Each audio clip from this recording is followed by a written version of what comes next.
naglalaro-laro siya. Sensitive siya yung ano eh, signal. No?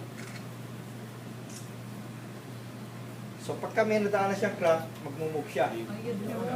So pag tumaas na gano'n, crack yun. So that is a crack. Confirm na. So meron siyang sa crack. So anything na tumaas, kaya it's very easy.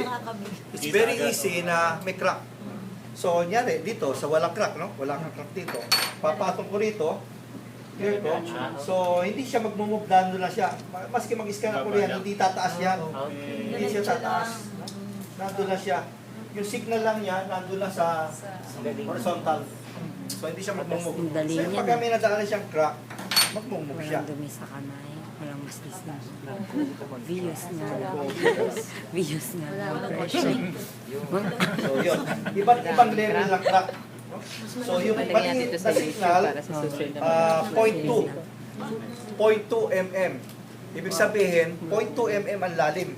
Yung sumunod na crack is 0.5 mm. Yung sumunod na crack is 1 mm. Test kasi yan. Calibration. You have to calibrate nga. You have to calibrate. You have to set up your screen. So, para malaman mo kung ano ang ano. So, pero basically, you have to calibrate your equipment doon sa calibration block mo. You have a calibration block. Para to compare, itong signal na ito